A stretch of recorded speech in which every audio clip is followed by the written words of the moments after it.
Welcome back to মন চাচা channel. মন চাচা চ্যানেলে আপনাদের সবাইকে স্বাগত। অনেক দিন বাদে আবারও একটা ভিডিও নিয়ে আপনাদের সামনে হাজির করলাম।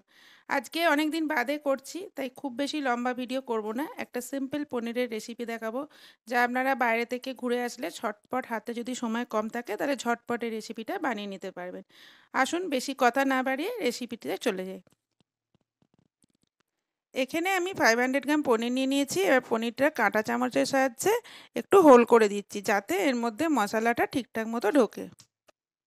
দেখুন, এখানে পনিরগুলোকে আমি কেটে নিয়েছি কিউব কিউব করে। এবারে আপনারা আপনাদের পছন্দ মতো এটাকে কাটতে পারেন। এবারে এটা একটা মিক্সিংয়ের জন্য কিছু মশলা নিয়ে নেব। এখানে আমি একটা বড় বাউল নিয়ে নিয়েছি। এর মধ্যে আমি দিয়ে দিচ্ছি 150 গ্রাম টক দই। এবারে এর মধ্যে আমি দিয়ে দেবো ginger garlic paste 1 tablespoon. পরে এখানে দিয়ে দেবো গরম মশলা পাউডার 1 টিস্পুন।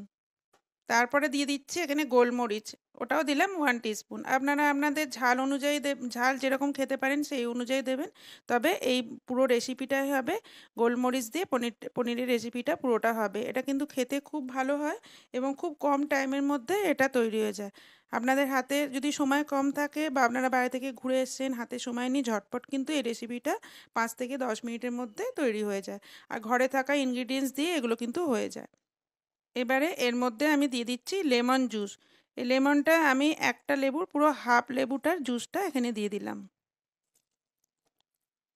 এরপরে এর মধ্যে দিয়ে দিচ্ছি লেমন জেস্ট।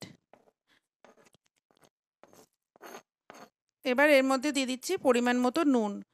পনিরে কিন্তু খুব বেশি নুন দেবেন না, কিন্তু কারণ কি নুন বেশি হয়ে গেলে পনিরটা কিন্তু খেতে ভালো লাগে না। আন্দাজ মতো নুনটা আপনারা দিয়ে দেবেন।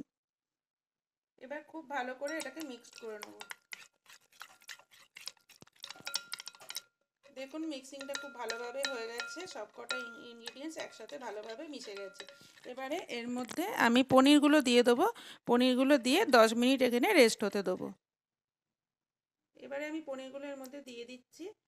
আপনাদের হাতে যদি সময় কম থাকে তাহলে আপনারা ডাইরেক্টলি এটা করে নিতে পারেন, এটার জন্য রেস্ট না হতে দিলেও চলবে। তবে একটু রেস্ট হতে দিলে মশলাগুলো পনিরের মধ্যে ভালোভাবে ঢুকবে।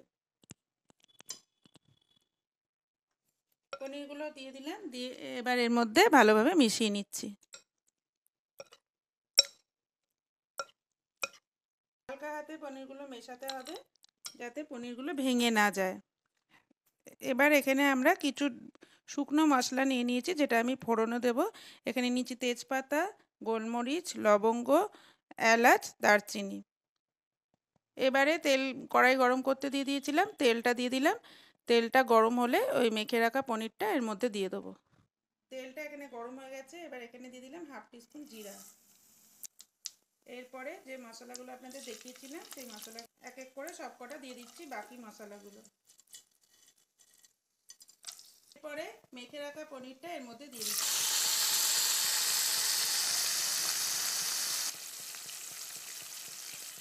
এই সময় কিন্তু আপনাদের গ্যাসের ফ্লেমটা একদম স্লো রাখতে হবে, যেহেতু এর মধ্যে দই আছে, সেহেতু নাহলে কিন্তু দইটা ফেটে যায়, ছানা হয়ে যাবে।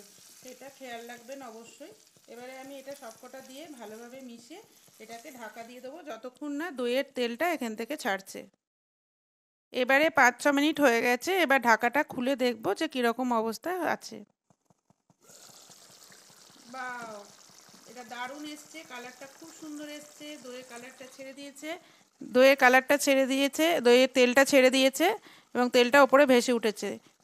এবারে ব্যালেন্সটা ঠিকঠাক থাকার জন্য এখানে আমি দিয়ে দেবো হাফ টিস্পুন চিনি।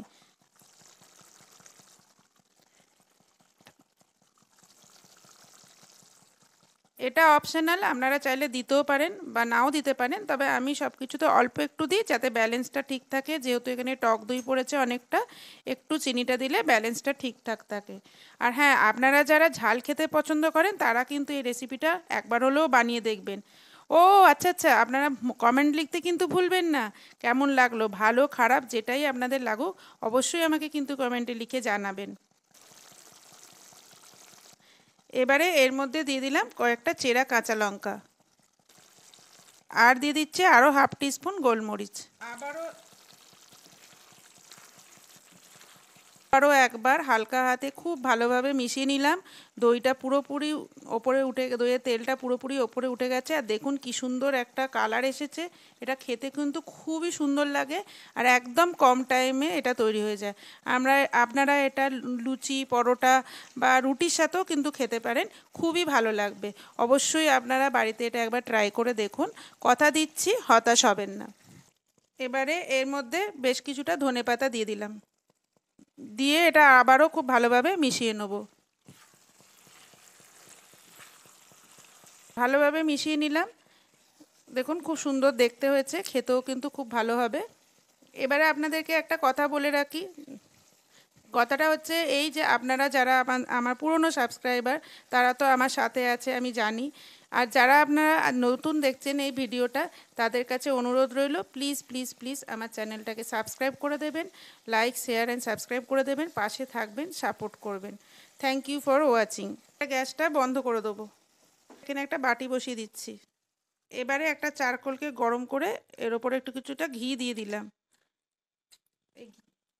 আর সাথে সাথে এটাকে চাপা দিয়ে দেবো। তাহলে এর মধ্যে একটা স্মোকি ফ্লেভার তৈরি হয়ে যাবে। দেখুন কি সুন্দর ধোঁয়াটা ভেতরে বেরোচ্ছে। এর ফলে পনিরটার মধ্যে একটা সুন্দর স্মোকি ফ্লেভার চলে আসবে। হ্যাঁ, এই যে ওপরে যে কড়াইতে যে হোলটা থাকবে, সেটা আমি একটা আটা দিয়ে কিন্তু হোলটা বন্ধ করে দিয়েছি, যাতে এই ধোঁয়াটা বাইরে বেরোতে না পারে। এইভাবে ঢাকা দিয়ে 10 থেকে 15 মিনিট রাখতে হবে। এবারে এই চারকোলটা বার করে নিলাম, আবার ভালোভাবে মিশিয়ে নিলাম।